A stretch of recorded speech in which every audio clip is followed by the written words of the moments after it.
The cold coffee in my mug tasted like defeat, but I swallowed it anyway while staring at the blinking screen.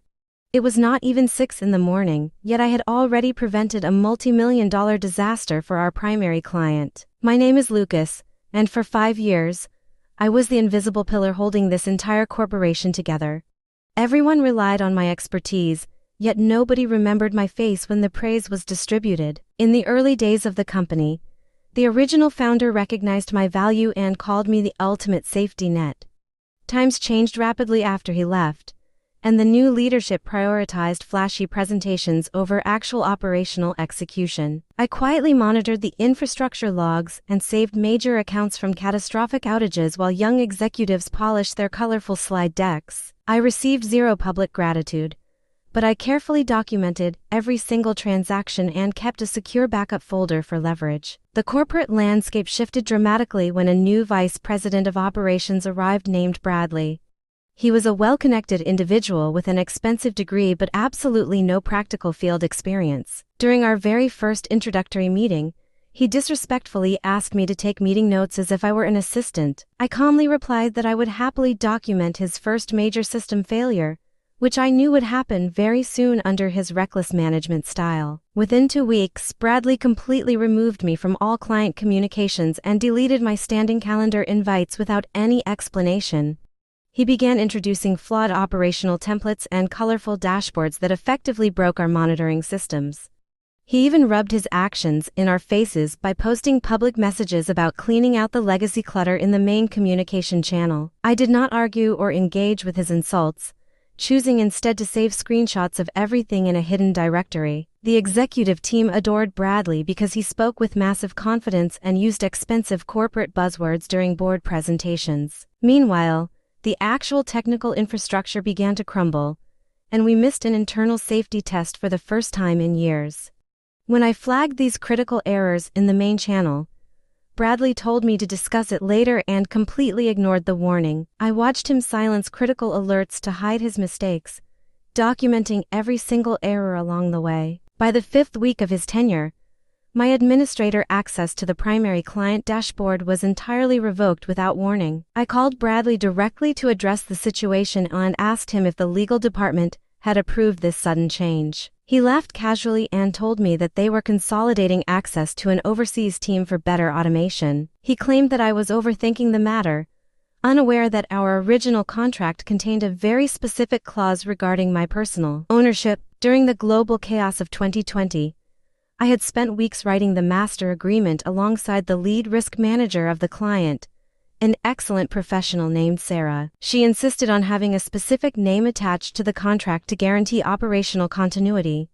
We created Clause 6.4b, which explicitly stated that if I resigned from the company voluntarily, the client could immediately terminate the contract. Bradley never bothered to read the actual text, assuming he could replace me instantly. The true breaking point arrived during the massive quarterly meeting, which included the entire staff, the executives, and the board members. I shared my screen to present our stable performance metrics, but Bradley interrupted me mid-sentence with an incredibly arrogant tone.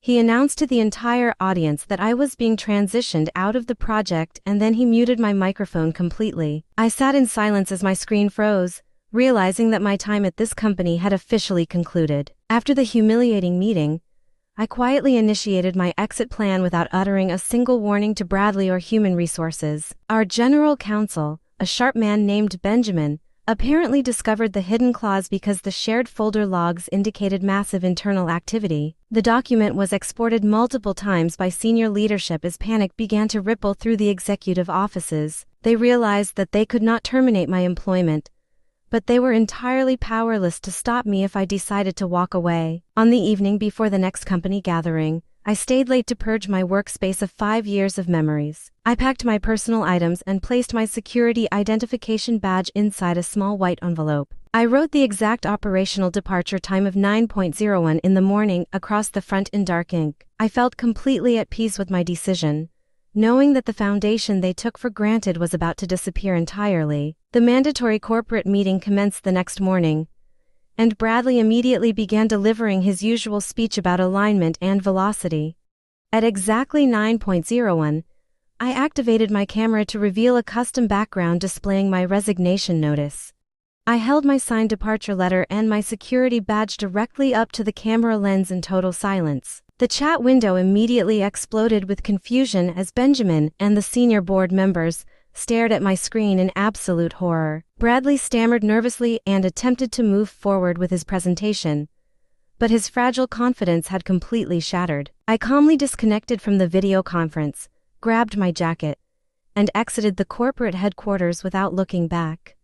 The outside air felt wonderfully refreshing as I walked toward my vehicle, leaving behind a chaotic whirlwind of emergency legal calls. The countdown had officially begun, and the leadership team had less than one day to face the impending financial consequences. Early the following morning, the primary client officially exercised Clause 6.4b, instantly terminating the $14 million contract. Internal messages leaked rapidly, revealing that Bradley had ignored multiple compliance warnings regarding my essential role. During an emergency investor call, Bradley completely froze when asked who currently managed the client relationship. The corporate counsel quietly announced that nobody did because I had resigned, exposing the true scale of the managerial failure. The internal communication channels erupted as employees shared images of my dramatic video resignation across every department. I relaxed comfortably at home, enjoying a quiet lunch while my mobile phone filled with desperate messages from industry competitors. Sarah sent a short message calling it an incredible power move and requested a meeting to discuss future opportunities. The arrogant executives tried to minimize the damage, but the entire organization knew that the arrogant vice president had destroyed their crown jewel. Sitting on my porch, I realized that true value is never defined by corporate vocabulary or theatrical presentations. I had protected their business for years, and my departure proved that an organization cannot survive without its foundation. As I prepared to embark on a superior professional journey, I felt incredibly satisfied knowing I left on my own terms. They attempted to silence my voice, but my quiet departure spoke louder than any speech Bradley could ever deliver.